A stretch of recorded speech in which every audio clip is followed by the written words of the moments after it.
I welcome you to this session of ISO 9001-2015, and today we are going to discuss clause number 8.4.3, information for external providers.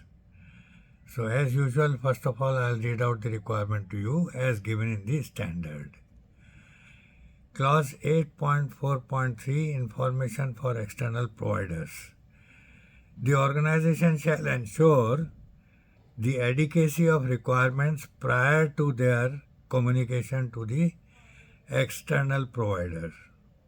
The organization shall communicate to external providers its requirements for A, B, C, D, E, F. There are 6 points in this. A, the processes, products and services to be provided. B, the approval of number 1, products and services. Number 2, methods, processes and equipment. Number 3, release of products and services. And C, competence, including any required qualification of persons. D, the external provider's interactions with the organization. E, control and monitoring of the external provider's performance to be applied by the organization. And last point, F, verification or validation activities that the organization or its customer intends to perform at the external provider's premises. So this is all as far as this clause is concerned. And now let us discuss it in more detail. Well, as the title says, this is pertaining to information to be provided to external providers.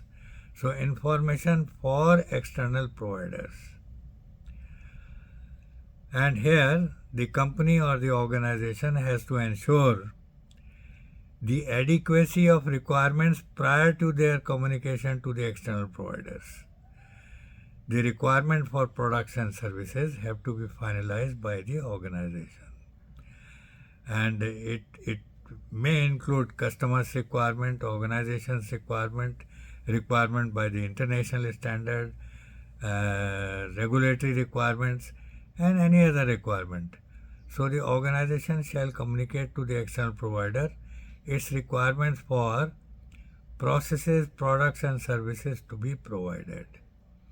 So all these requirements have to be documented and have to be provided to the external provider pertaining to what kind of processes are needed, what products are to be provided or supplied to the customer, and what service is to be provided. And B is approval of products and services. Before provision of products and services to the customer, there has got to be approval of the products and services. And methods, processes and equipment. So the methods employed by the external provider, the processes provided by the external provider, and the equipment, all these have got to be approved by the organization and the customer. The release of products and services, also this is the point number 3, it will need approval from the organization and if necessary from the customer also. So the release of products and services, whatever products and services the external provider has been entrusted to provide to the customer, the organization will ensure that all the requirements have been completed before it is released by the service provider, and also the same thing will apply to the services to be provided to the external providers. Now we come to C. Competence, including any required qualification of persons.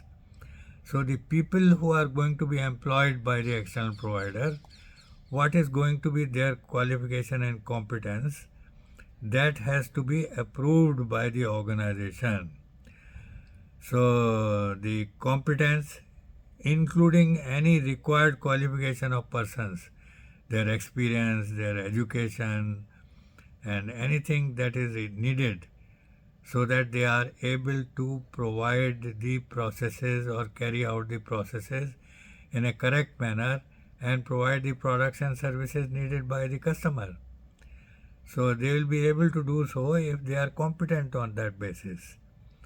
So competency has got to be ensured by the organization and if necessary also to be approved by the customer. So competency including any required qualification of persons. Now we come to D, external providers' interaction with the organization.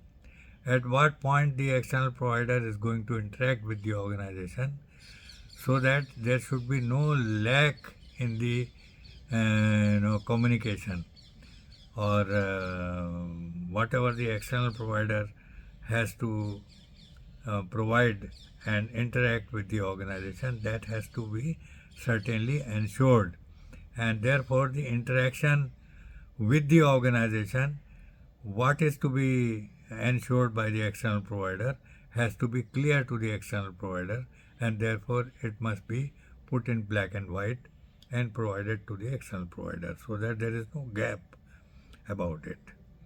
Then we come to E, control and monitoring of external providers' performance to be applied by the organization.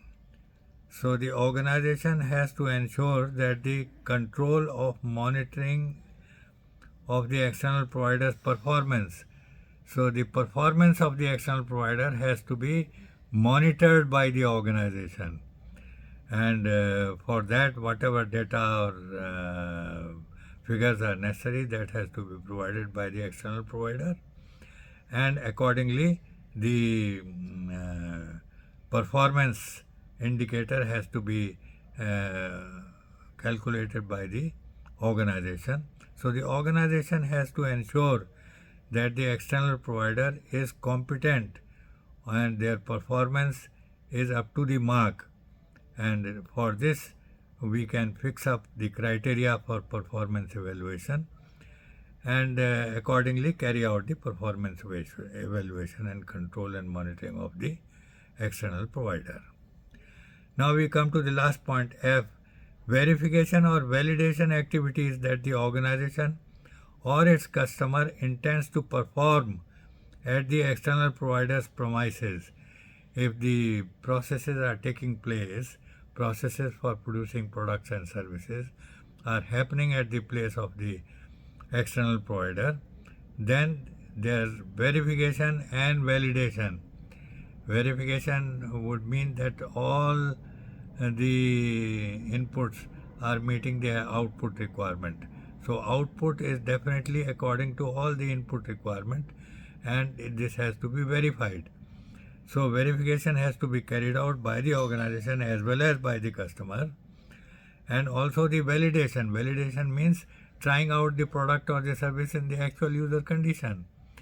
So this the organization can carry out, and also the customer can try out the product in the actual user condition, product or services, whatever it is. So the actual user condition has to be applied to that product or service and see how the product or the service is performing. So that is the validation activity, and validation activity has to be performed by the organization and necessary records have to be maintained. So this is the last point with regard to the validation of the product or the service. So I hope you have understood the entire requirement of this clause fully and completely. But by any chance, if there is anything which is not clear to you, please give your comment below this video and I'll try to explain to you once again so that nothing is left out and nothing is in doubt as far as you are concerned. Everything is clear to you with regard to the requirement contained in this clause. And if you are liking my videos and if you are able to share my videos with your friends and colleagues, please do so, and also give me a thumbs up and give me a like, and also do not forget to subscribe to my channel and also press the bell icon so that as and when I load the video, the information will reach you without any delay. So thank you very much for watching my videos, and we meet you again on next Sunday, and we shall be discussing clause number 8.5, production and service provision. So clause number 8.5.1, control of production and service provision, that will be discussed on next Sunday. So bye bye, see you till then. Okay, bye bye.